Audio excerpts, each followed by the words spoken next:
এই সংসারকে বদলানোর জন্য কিসের প্রয়োজন হয়? আপনার ভাবনা চিন্তার, আপনার মতামতের?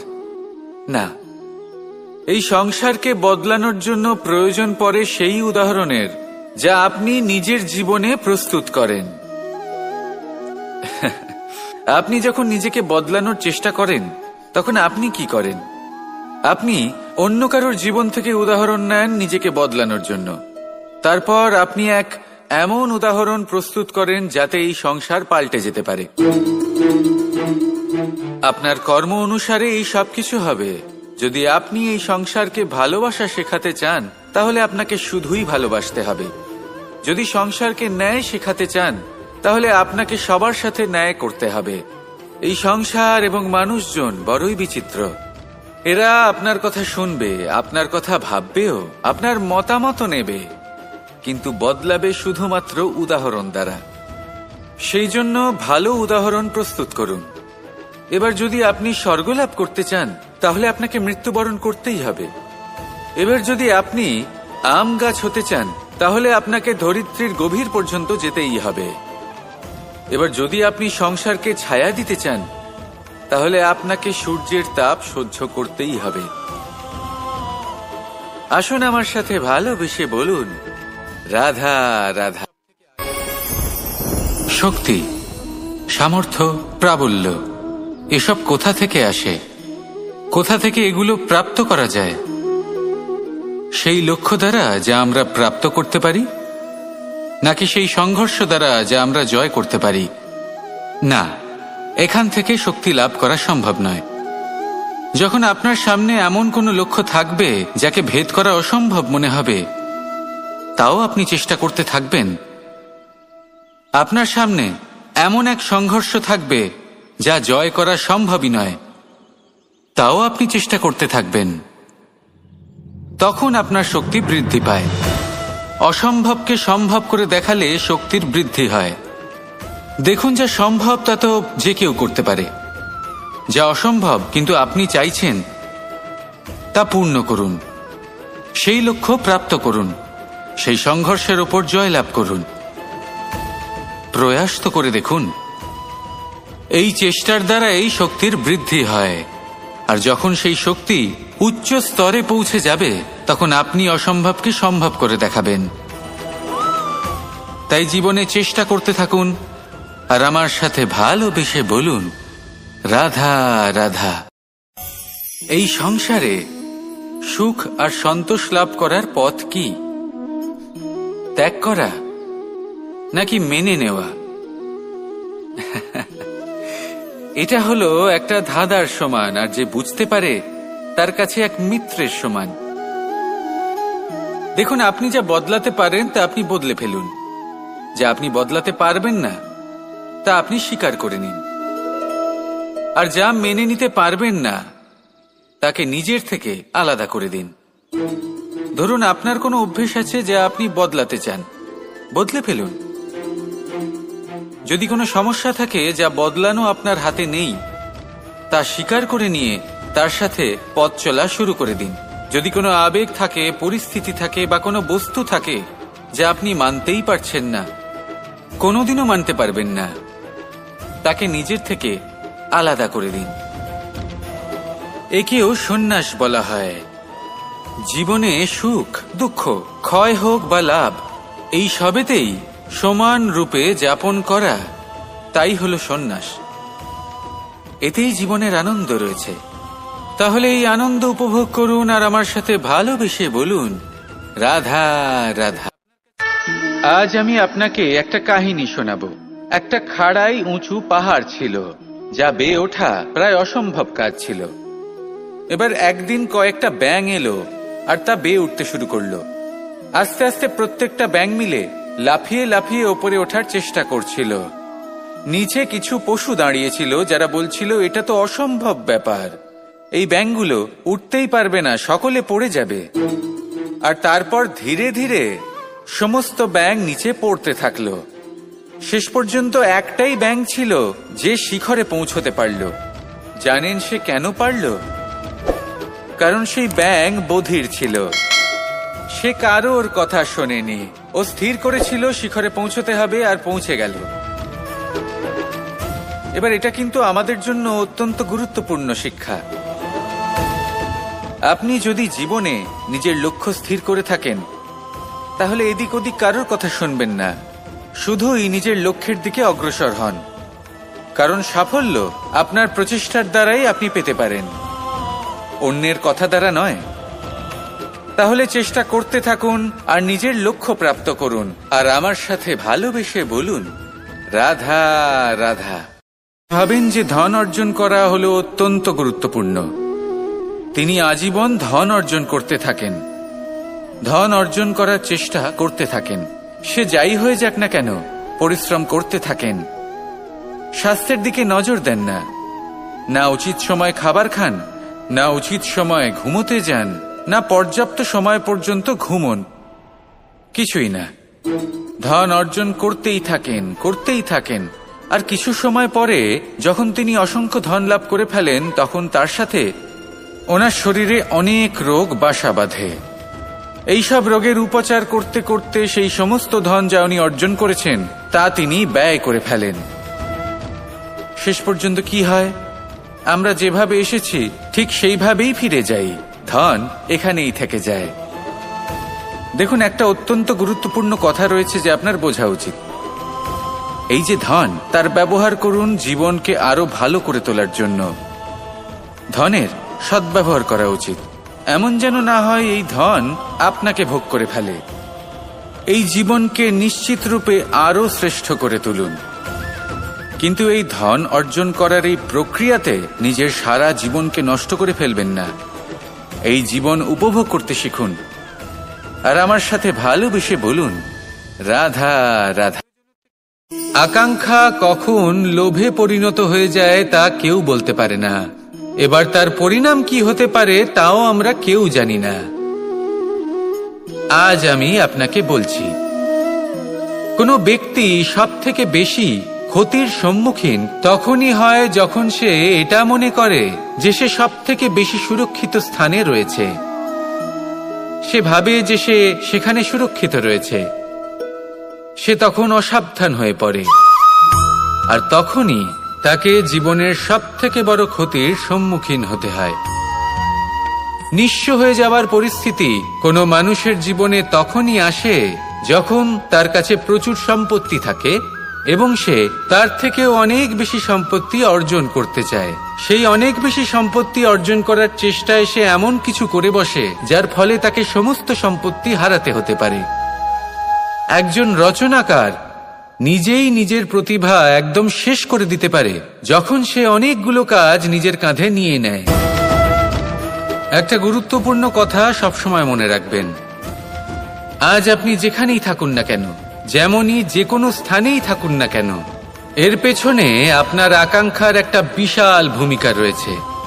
কিন্তু মনে রাখবেন, আপনাকে শিখতে হবে যে কখন আর কিভাবে নিজের উচ্চাকাঙ্ক্ষাগুলিকে লাগাম পরাতে হবে, কারণ এটা অত্যন্ত আবশ্যক। তাই আসুন আর আমার সাথে ভালোবেসে বলুন, রাধা রাধা। কথায় আছে, যখন আপনি যুদ্ধক্ষেত্রে দাঁড়িয়ে তখন শত্রুকে পিঠ দেখিয়ে পালিয়ে যাওয়া বা পিছু হটে যাওয়া অত্যন্ত অনুচিত যুদ্ধনীতি হয়। কথায় আছে যে শ্রেষ্ঠ যুদ্ধ নীতি হলো সেটাই যেখানে আপনি অস্ত্র হাতে নিয়ে এগিয়ে যান, সাহসের সাথে যুদ্ধ করে শত্রুকে পরাস্ত করে ফিরে আসেন। আর সেটাই আমি করেছিলাম। তখন মহাভারত রচনা হয়েছিল, কারণ তখন ধর্মরক্ষা করা আবশ্যক ছিল। কিন্তু এমনও একটা সময় ছিল যখন আমি যুদ্ধ থেকে পালিয়েছি, কারণ তখন প্রজাদের সুরক্ষা বেশি গুরুত্বপূর্ণ ছিল। আমার গায়ে যুদ্ধ বিমুখ হবার কলঙ্ক লাগিয়েছিল। কিন্তু ঠিক আছে, আমি সেটাই করেছিলাম যেটা প্রয়োজনীয় ছিল। শ্রীরামও লঙ্কা গিয়ে রাবণকে হত্যা করার পূর্বে 4 মাস ধরে অপেক্ষা করেছিলেন। অপেক্ষায় ছিলেন কবে সেই সেতু সম্পন্ন হবে। তারপরে গিয়ে রাবণকে পরাস্ত করলেন, তাকে বধ করলেন। জীবনে কখনো কখনো থেমে যাওয়া বা পিছু হটে যাওয়া কার্যকর হতে পারে। এটা প্রত্যেক সময়ের উপরে নির্ভর করে। শত্রু যে কেউ হতে পারে, যখন খুশি আক্রমণ করতে পারে। কোনো মানুষ হতে পারে, আবার কোনো দানবও হতে পারে। আমাদের নিজেদের মানসিকতা হতে পারে, কোনো অসুখ হতে পারে, মহামারীও হতে পারে। সেক্ষেত্রে সেটাই করুন যেটা উচিত মনে হয়। দেখুন, প্রত্যেকবার নারায়ণ তো আপনাকে সাহায্য করতে আসবেন না। অনেক সময় মানুষকে নিজেকেই সেই বাধার সম্মুখীন হয়ে তাকে পরাস্ত করতে হয়। আর এমনিতেও কথায় আছে যে প্রত্যেক নরের মধ্যে নারায়ণ আছেন। তাই অন্তরের নারায়ণকে জাগ্রত করুন, আর যা সমস্যা আছে তাকে সমাপ্ত করে ফেলুন, তা সে যতই পিছু হটে করতে হোক না কেন। আসুন আর আমার সাথে ভালোবেসে বলুন, রাধা রাধা। মানুষ সত্যের সাথে অবগত হবার জন্য ব্যাকুল হয়ে থাকে, চিরকাল চেষ্টা করতে থাকে। জন্ম থেকেই তার মনে এই ইচ্ছে জাগ্রত হয় সত্যিটা কি সেটা জানতে। এবার এই ইচ্ছে এটা পূর্ণ কিভাবে করা যেতে পারে? কারণ মনে হয় যে জ্ঞান অর্জন করলেই এই ইচ্ছে পূর্ণ হতে পারে। তাই কেউ কেউ জ্ঞানের পেছনে ছুটতে থাকেন। কেউ এটা ভাবেন যে এই ইচ্ছে পূর্ণ করা যেতে পারে ধন আর শক্তির দ্বারা, তাই তারা ধন আর শক্তি প্রাপ্ত করতে চান। কেউ আবার ভাবেন যে অন্তরের মন্থন দ্বারা এটা সম্ভব হতে পারে। এবার এটাও সত্যি যে মন্থন করলে অমৃত লাভও সম্ভব হতে পারে, কিন্তু তার জন্য এই মন্থন করার জন্য একটা উচিত দিকে অগ্রসর হওয়া প্রয়োজনীয়। উচিত সংযমের দ্বারা সামনে এগোতে হবে, আর কোনো আশা না করে সামনে এগিয়ে যেতে হবে, তবেই এটা সম্ভব হতে পারে। একটা বাদ্যযন্ত্রের কথা ভেবে দেখা যাক। তার থেকে সুর তখনই নির্গত হয় যখন তার তারগুলি ঠিক করে বাঁধা হয়। যদি বেশি বেঁধে ফেলা হয় তাহলে তার ছিঁড়ে যেতে পারে, আর যদি ঢিলে থেকে যায় তাহলে তার থেকে উচিত সুর নির্গত হবে না। একটা অত্যন্ত গুরুত্বপূর্ণ কথা মনে রাখবেন, সত্যকে লাভ করার প্রাথমিক আধার হল অনুশাসন। জীবনে এই অনুশাসন আনুন, সত্য আপনা আপনি আপনার কাছে চলে আসবে, আর এই মন প্রসন্ন হয়ে বলবে, রাধা রাধা। ধন মানুষের জীবনের সবথেকে বড় প্রয়োজনীয়তা, সেই অস্ত্র যার দ্বারা মানুষের জীবনের অনেক সংকট দূর করে দেওয়া যেতে পারে, সেই মাধ্যম যার দ্বারা সংসারের সমস্ত জাগতিক সুখ স্বাচ্ছন্দ্য লাভ করা যেতে পারে। কিন্তু ধনের দ্বারা আমরা সবকিছু লাভ করতে পারি না। জাগতিক স্বাচ্ছন্দ্য আমরা লাভ করতে পারি, কিন্তু সুখ লাভ করতে পারবো না। সুখের উপকরণ আমরা লাভ করতে পারি, কিন্তু সুখের অনুভূতি লাভ করতে পারবো না। আনন্দ, সন্তোষ, প্রসন্নতা এগুলো ধন দ্বারা লাভ করা যায় না।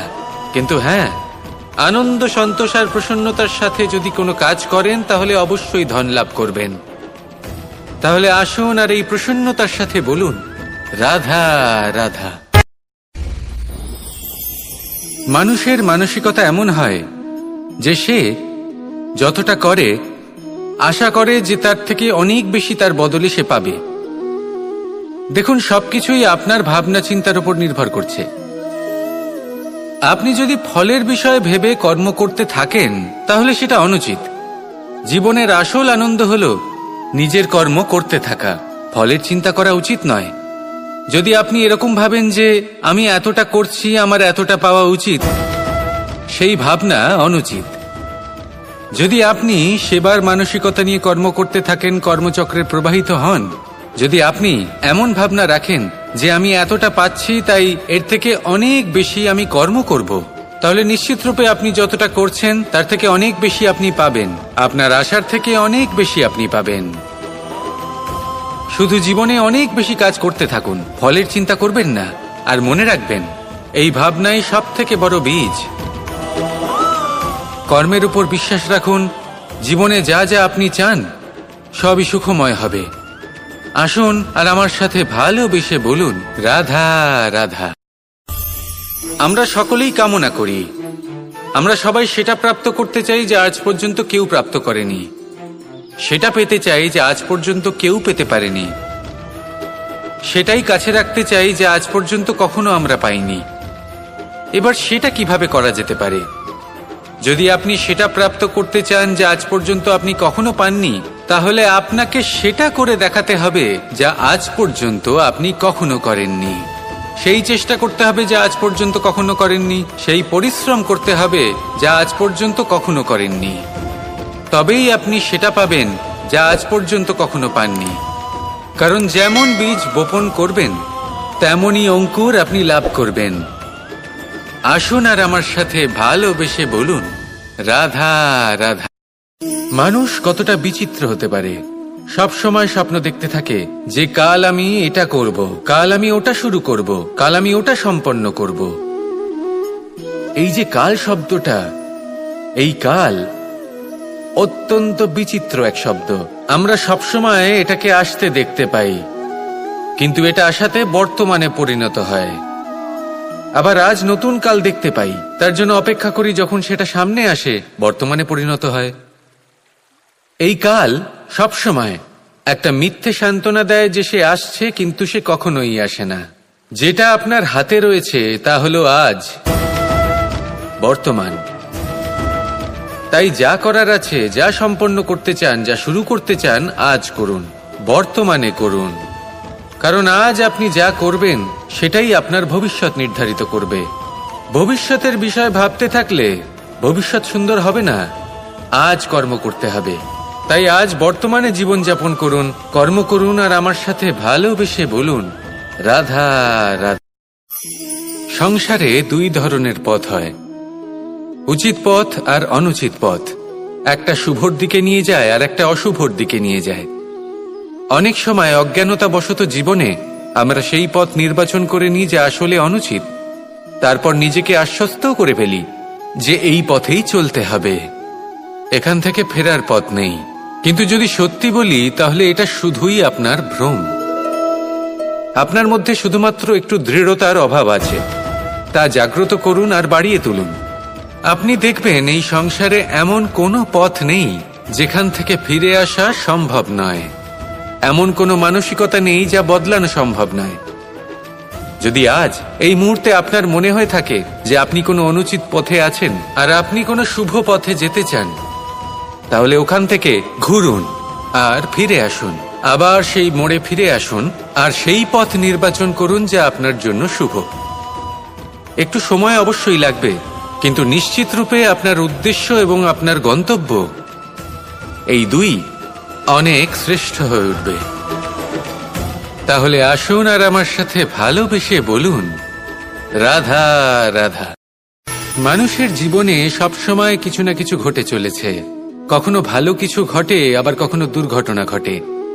এবার যখনই কোনো দুর্ঘটনা ঘটে, মানুষ ঈশ্বরের কাছে প্রার্থনা করে যে হে ঈশ্বর, আমাকে রক্ষা করুন, এই বিপদ থেকে আমাকে উদ্ধার করুন। বা সে সেই সমস্ত দোষ চাপিয়ে দেয় নিজের প্রারব্ধ, নিজের ভাগ্যের ওপর।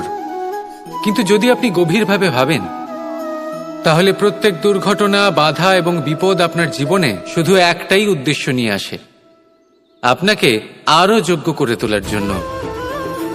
যদি আপনাদের একটা উদাহরণ দিই, বর্ষার ঋতুতে যখন প্রচন্ড মাত্রায় বৃষ্টি পড়ে, ছাদ থেকে জল পড়তে থাকে, তখন আপনি নিশ্চিত করে নেন, স্থির করে নেন যে এবার আমি এই ছাদকে নতুন করে বানিয়ে তুলব, আরো শক্তিশালী বানিয়ে তুলব, আরো দৃঢ় বানাবো। আপনার জীবনে যখন কোনো অসুখ করে, তারপর আপনি জীবনে আরো সাবধানী হয়ে যান, আরো সতর্ক হয়ে যান, স্থির করে নেন যে এটা যেন দ্বিতীয়বার না হয়, ঠিক কিনা? এই বিপদ, এই দুর্ঘটনা, এই সংকট, এগুলো জীবনে আসবে আপনাকে আরো শ্রেষ্ঠ করে তোলার জন্য। এবার এটা আপনার ওপর। আপনি একে ভাগ্যের পরিহাস বলে মনে করবেন, নাকি ঈশ্বরের সংকেত মনে করবেন যিনি আপনাকে আরো শ্রেষ্ঠ করে তুলতে চান? সিদ্ধান্ত আপনারই। আসুন আর আমার সাথে ভালোবেসে বলুন, রাধা রাধা। কিছু মানুষ চিরকাল দুঃখে থাকেন, বলেন যে দূরত্বের কারণে ওনাদের ভালোবাসা সমাপ্ত হয়ে গেছে। এমনও কিছু মানুষ আছেন যারা বলেন যে দূরত্বের জন্য ভালোবাসা বৃদ্ধি পায়। কেউ বলেন কাছাকাছি এলে ভালোবাসা বৃদ্ধি পায়। কিন্তু আসল সত্য হলো এটাই যে দূরত্ব ভালোবাসা পরিমাপ করার কোনো মাপদণ্ডই নয়। চাতক পাখিকে দেখুন, সারা বছর সে অপেক্ষা করে যে কখন বর্ষা আসবে আর ওর তৃষ্ণা নিবারণ হবে। বর্ষার জল ছাড়া ও আর অন্য কোনো জল পান করে না। তাহলে বলুন, এই যে দূরত্বের জন্য ওদের ভালোবাসা কি সমাপ্ত হলো? এই ভালোবাসা আপনার মানসিকতা বুঝতে পারে, সে আপনার মনে লুকিয়ে থাকা আবেগ বুঝে নিতে পারে। তা সে আপনি যতই দূরে চলে যান না কেন, যতই কাছে আসুন না কেন, শুধু নিজের আবেগগুলিকে কখনো মলিন হতে দেবেন না, স্বার্থ জড়িয়ে ফেলবেন না। প্রেমকে পবিত্র করে তুলুন, এই প্রেম ক্রমাগত বৃদ্ধি পাবে। আসুন আর এই ভালোবাসার সাথে বলুন, রাধা রাধা। এই সংসারে কোনো বস্তু হোক বা ব্যক্তি হোক, তার একার গুরুত্ব কিন্তু খুব বেশি নয়। একটা উদাহরণ হিসেবে বৃষ্টির ফোঁটাকে ভেবে দেখুন। যদি একটি বৃষ্টির ফোঁটা হয় তাহলে তার খুব বেশি গুরুত্ব থাকে না, কিন্তু যখন সহস্র বৃষ্টির ফোঁটা মেঘের মধ্যে দিয়ে ঝরে পড়ে, তখন সেটা বর্ষার রূপ ধারণ করে। সেই বর্ষা যা এই প্রকৃতিকে শান্ত করে। সেইভাবেই পাথরের ছোট টুকরো, তার খুব বেশি গুরুত্ব থাকে না, কিন্তু যখন অসংখ্য পাথরের টুকরো একত্রিত হয় তখন তা পর্বতের আকার ধারণ করে। সেইভাবেই কিছু মানুষ যখন একত্রিত হন তখন তৈরি হয় পরিবার, কিছু পরিবার যখন একত্রিত হয় তখন তৈরি হয় সমাজ, যখন অনেক সংখ্যক সমাজ একত্রিত হয় তখন তৈরি হয় রাজ্য। এবার এই রাজ্যের সবথেকে গুরুত্বপূর্ণ ব্যক্তি হতে পারেন রাজা, কিন্তু তাও সেই রাজা একা কিছু করতে পারেন না। যুদ্ধ লড়ার সময় তারও নিজের সৈন্যদলকে প্রয়োজন পড়ে। কিন্তু এই সংসারে এমন একজন ব্যক্তি আছেন যিনি একাই সব কাজ করতে থাকেন, এবং সেই ব্যক্তি হলেন মা। আমাদের জীবনে একজন পিতার ভূমিকা কিন্তু নিঃসন্দেহে অমূল্য, কিন্তু আমাদের সকলের জীবনে যে ভূমিকা একজন মায়ের তা অন্য কারোর থাকে না। একজন মা একাই সন্তানকে বড় করতে পারেন, সংস্কারী করে তুলতে পারেন, তার জন্য পরিশ্রম করেন। আর এত কিছু কাজ করার পরেও তার কাজের জন্য তিনি প্রশংসা অবশ্য পান না। উল্টে যদি সেই সন্তান অনুচিত পথে চালিত হয়, অনুচিত কর্ম করে, তখন সেই মাকেই অপবাদের পাত্র হয়ে উঠতে হয়। আমাদের জীবনে মায়ের যোগদান কতটা সেটা বুঝুন। আপনাকে বড় করে তোলার জন্য উনি কতটা পরিশ্রম করেছেন সেটা বুঝুন। আজ থেকে, এখন থেকে, এই মুহূর্ত থেকে মাকে সম্মান করতে শিখুন। যখন সময় পাবেন, যখন সুযোগ হবে, তখন তার প্রশংসা করুন, ওনারও ভালো লাগবে। আর মায়ের এই মমতার জন্য, তার এই ভূমিকার জন্য আসুন সবাই মিলে আমরা তাকে প্রণাম করি, আর সকলে মিলে ভালোবেসে বলি, রাধা রাধা। বড়ই অদ্ভুত ব্যাপার, একটি পাথরের প্রতিমা যখন মন্দিরে স্থাপিত হয় তখন তা আমাদের কাছে ভগবান সম হয়ে দাঁড়ায়, কিন্তু যখন একজন জীবিত মানুষ মন্দিরে গিয়ে থাকেন তখন তার শরীর, মন, আত্মা সেই সব পাথর সম হয়ে দাঁড়ায়। কিন্তু এমনটা আমি ঠিক কেন বললাম ভেবে দেখুন। মানুষ এটা চান যে কোনো পরিস্থিতি, যে কোনো স্থানেই তার বিজয় হোক, কিন্তু এখানে এসে সে পরাজিত হয়। এরকম ঠিক কেন হয়? সমস্ত খেলা হলো ভাবনা চিন্তার, বিচারধারার, দৃষ্টিভঙ্গির, উত্তরদায়িত্বের খেলা। পাষাণের এই প্রতিমা, তার একটি উত্তরদায়িত্ব আছে, আশা ধরে রাখার দায়িত্ব। সেই আশা জানিয়ে মানুষ মন্দিরে আসেন। তেমনি মানুষের একটি উত্তরদায়িত্ব আছে যেটা সে ভুলে যায়, আর সেই উত্তরদায়িত্ব হলো এটা, যে মন্দিরে যে ভগবানকে সে প্রসন্ন করতে যাচ্ছে তাকে সে তখনই খুঁজে পাবে যখন পূর্ণরূপে সে সমর্পিত থাকবে। যদি মনে সমর্পণের ভাব না থাকে তাহলে ভগবান কখনো প্রসন্ন হবেন না। নিজের উত্তরদায়িত্ব বোঝার বদলে মানুষ শুধু একটা অনুষ্ঠান পালন করেন, যেমন ফুলের একটা মালা অর্পণ করেন, আর সেই কারণেই তিনি পরাজিত হন। আপনি ফুলের মালা অর্পণ করুন, প্রসাদ অর্পণ করুন, কিন্তু মনের মধ্যে পূর্ণ সমর্পণের ভাব থাকা প্রয়োজনীয়। তবেই আপনি মন্দিরে গিয়েও প্রাণবন্ত হয়ে থাকতে পারবেন, তবেই ঈশ্বরকে প্রসন্ন করতে পারবেন। আসুন আমার সাথে ভালোবেসে বলুন, রাধা রাধা। আমাদের মধ্যে বেশিরভাগ মানুষ সেই পরম শক্তিতে, সেই পরমেশ্বরের ওপর আস্থা রাখি, আর সেই জন্য আমরা বারবার মন্দিরে যাই, পুজো অর্চনা করি, নৈবেদ্য অর্পণ করি। কিন্তু অত্যন্ত গুরুত্বপূর্ণ একটা বিষয়ে আমরা ভুলে যাই, আর সেটা হলো যে পাষাণের সেই প্রতিমা যা মন্দিরে স্থাপন করা হয়েছে, তাদের মধ্যে আমরা ঈশ্বরকে খুঁজে পাবো না যতক্ষণ না বাড়িতে বিরাজমান ঈশ্বর অর্থাৎ আমাদের মাতা পিতা, তাদেরকে আমরা সেবা করছি। দেখুন, ঈশ্বর নিশ্চিত রূপে এই সংসার নির্মাণ করেছেন, কিন্তু আপনি সেই সংসারের অংশ তবে থেকে হয়েছেন যেদিন থেকে এই সংসারে আপনি পদার্পণ করেছেন। আর এই উত্তরদায়িত্ব পালন করেছেন কারা? আপনার মাতা পিতা। ঈশ্বর আছেন এই ভাবনা আপনার মধ্যে জাগ্রত হয়েছে আপনার মাতা পিতার মাধ্যমে। সেই জন্য মন্দিরে গিয়ে আপনি যতই প্রসাদ বিতরণ করুন, তার কোনোই অর্থ নেই যদি ঘরে বসে থাকা মাতা পিতা অভুক্ত থাকেন। মন্দিরে গিয়ে পরমেশ্বরকে প্রসন্ন করার পূর্বে ঘরে বিরাজমান ঈশ্বর মানে আপনার মাতা পিতা, তাদের সেবা করুন, তাদের প্রসন্ন করুন। ঈশ্বর নিজে থেকেই প্রসন্ন হয়ে যাবেন। আসুন আমার সাথে ভালোবেসে বলুন, রাধা রাধা।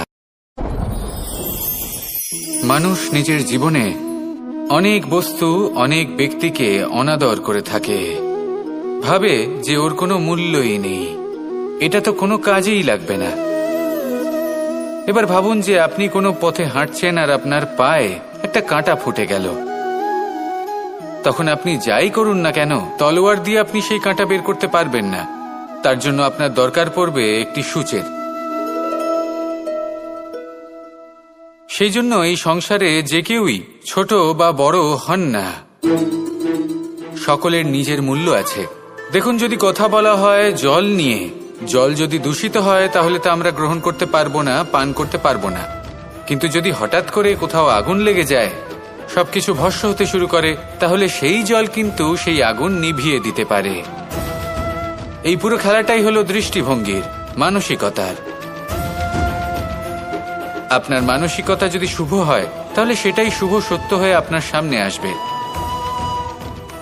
এই সংসারে বস্তু হোক বা ব্যক্তি হোক, তাতে খুঁত ধরা বন্ধ করে দিন, আর তার কি কি গুণ রয়েছে সেটা খুঁজে বের করতে শুরু করুন। জীবন সরল হয়ে যাবে এবং এই মন প্রসন্ন হয়ে বলবে, রাধা রাধা। মানুষ নিজের জীবনে সেই সবকিছু লাভ করতে পারে যা সে কামনা করে। শুধু প্রয়োজন হলো ইচ্ছে এবং সিদ্ধান্তের। এবারে ইচ্ছে আসলে কি? সেটা হলো এই মনে প্রকট হওয়া একটি ভাবনা, একটি আবেগ। শুধু তা দিয়ে কিছুই হয় না। যখন সেই ইচ্ছের সাথে দৃঢ় প্রতিজ্ঞা জুড়ে যায়, তখন বিষয়টা এগোতে থাকে। একটা উদাহরণ দিই, ধরুন আপনি মরুভূমিতে আছেন এবং আপনি মধুর জল পান করতে চান। এটা হলো শুধুমাত্র আপনার মনের একটি ইচ্ছে। যখন এই ইচ্ছের সাথে সিদ্ধান্ত জুড়ে যায়, তখন আপনি সেই মরুভূমিতে গর্ত খুঁড়তে চেষ্টা করেন। আর যখন এই সিদ্ধান্তের সাথে নিষ্ঠা জড়িত হয়, তখন আপনাকে সেই জল লাভ করার থেকে কেউ বাধা দিতে পারে না। ইতিহাস এটার সাক্ষী, যিনি নিশ্চিত করেছেন তিনি সেই সবকিছু লাভ করেছেন যা তিনি লাভ করতে চেয়েছেন। সেই জন্য ইচ্ছে থাকা খুব দরকার, কিন্তু তাকে সিদ্ধান্তের সাথে জুড়ে নিন, সিদ্ধান্তকে নিশ্চিত করে ফেলুন, সবকিছু লাভ করবেন। আর তখন এই মন প্রসন্ন হয়ে বলবে, রাধা রাধা।